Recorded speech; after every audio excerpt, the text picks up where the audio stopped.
สู้สไตล์เนี่ยต่างกันนี่ส่วนสวากุมกันจะเนี่ยเราเข้มสาจะทำไมในขณะวิดีโอนี้เข้มส้มในใจอมปีจำเริญในการแต่งตัวทราบระเวง vivo v ประบุนบวกจมวยนัง oppo f บวกจมวยนัง huawei p20 lite หรือก็ huawei nova e3 พองได้จังสังคำท่าวิดีโอนี้อาจช่วยบองปวงคลาจำพวกการเชื่อเรื่องแต่งตัวทราบบองปอนโอเคจังตัวทราบต่างใบนั้นบรรยายจำพวกดีไซน์วิ่งบองปอนติงมวยน้าก็อัดขอจัดได้แบบไม่ได้ทางยังจองบานตัวสับสะอาดนะตอนสมัยต่ำเนิบแบบตัวสับต่างใบนั้นดอมันเลยกลสบัดจังเนาะดอยังมันขอจัดเดคือสะอาดเลยคือจำพวกการดีไซน์บีบางคนจับการเตอปิงใดเกมมือเคยเตอดังตะเกียสาวตัวสับต่างสะอาดเหมือนเดิมจังจำพวกการดีไซน์วิ่งอัดมินนาชเนี่ยนาเดต่ำหอมระบบ huawei nova p20 lite มีต่ำหอม5.8 อินช์ปีโตเชียง vivo v9 និង oppo f7 ចឹងបើសិនជាបងប្អូនខ្វល់ទៅរឿងទំហំបងប្អូនចង់បានទំហំអេក្រង់ធំបន្តិចបាទ oppo f7 និង vivo v9 អាចជាជម្រើសរបស់បងប្អូនពាក់ព័ន្ធនឹងរឿងទំហំនឹងយើងនិយាយចូលទៅកាន់បច្ចេកវិទ្យាអេក្រង់ពួកវា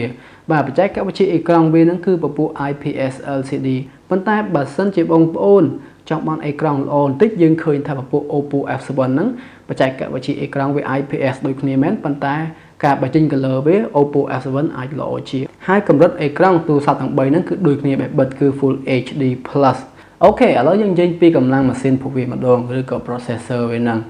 អញ្ចឹងទូរស័ព្ទទាំង3ហ្នឹងដំណើរការទៅដោយ processor ខុសគ្នាស្រឡះ huawei ខាងនេះគាត់មាន processor ខ្លួនឯងផ្ទាល់ដែលយើងហៅថា canon បាទវាបំពាក់មកនៅ canon 626ចំណែកឯ oppo f7 ហ្នឹងគឺគាត់ប្រើ MediaTek Helios p60 vivo v9 ឯនោះវិញគាត់ប្រើ processor ឬក៏កម្លាំងម៉ាស៊ីនពីពពួក Qualcomm គឺ Snapdragon 626អញ្ចឹងគឺខុសគ្នាមែនទែននៅក្នុងទូរស័ព្ទទាំង3នេះបើយើងនិយាយពី performance ណាបើនិយាយពីកម្លាំងម៉ាស៊ីនវាខ្លាំងយើងមើលឃើញថា oppo f7 ល្អជាងបាទយើងធ្វើការតេស្តបន្ទុកទៅvivo v9 ចាញ់ oppo f7 ដាច់បាទហើយរវាង MediaTek p60 ហ្នឹងជាមួយនឹង canon 626ហ្នឹងprocessor ពីរហ្នឹងប្រហែលជាប្រហែលគ្នា canon គឺល្អដែរណា processor គាត់អត់មានអីបញ្ហាជាមួយនឹងការលេង game លេងអីទេចំពោះ processor ធន់កណ្ដាលមួយនេះខ្ញុំគិតថា MediaTek នេះគឺល្អជាងអញ្ចឹង oppo f7 អាចល្អចំពោះបងប្អូនបើសិនជាបងប្អូនខ្វល់ទៅលើ speed ហើយបើសិនជាយើងនិយាយអំពី RAM memory ពួកវាវិញហ្នឹង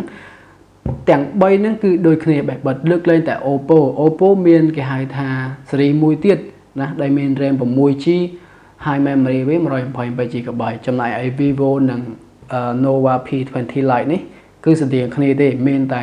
RAM 4GB ជាមួយនឹង memory 64GB តែប៉ុណ្ណឹងប៉ុន្តែទាំង3ហ្នឹងយើងអាចដាក់ថែម memory បានដូចគ្នាអញ្ចឹងអត់បញ្ហាទេ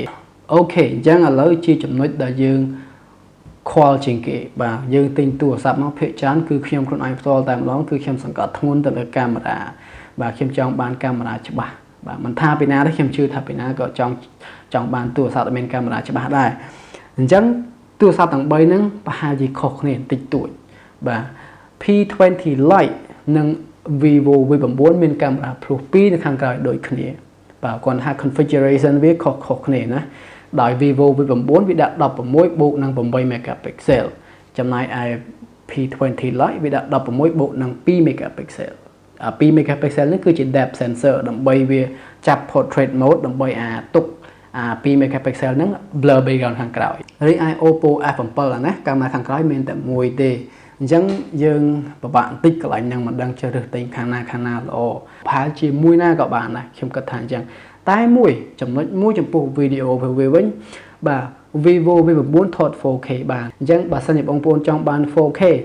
vivo v9 ជាជម្រើសរបស់បងប្អូន oppo f7 និង p20 lite ថត 4K អត់បានទេថតបានតែ full HD តែប៉ុណ្ណឹងកាមេរ៉ាខាងមុខវិញខាងណាក៏អត់ខុសដែរបាទអត់មានខុសទាំងអស់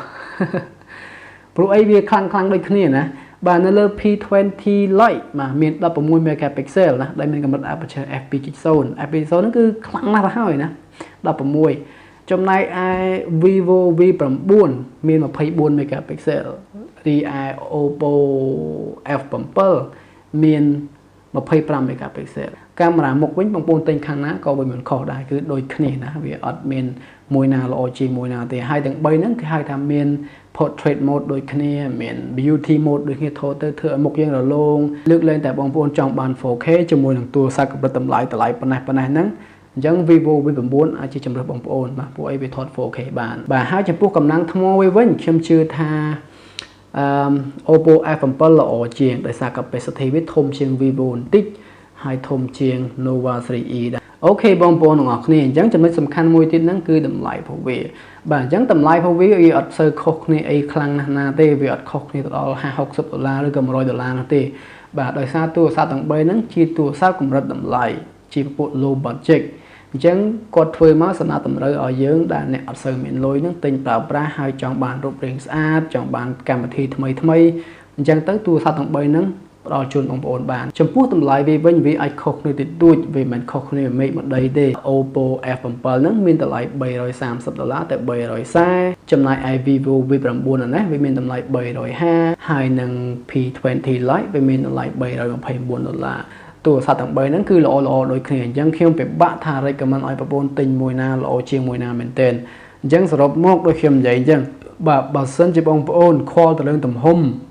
បាទ vivo v9 និង oppo ជាជំរើសរបស់បងប្អូន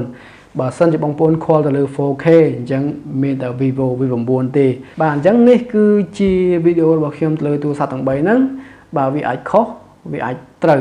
ខ្លះខុសខ្លះអញ្ចឹងទៅបងប្អូនកុំប្រកាន់អីអញ្ចឹងសរុបមកបងប្អូនគួរតែទិញមួយណាអញ្ចឹងចម្លើយគឺអញ្ចេះ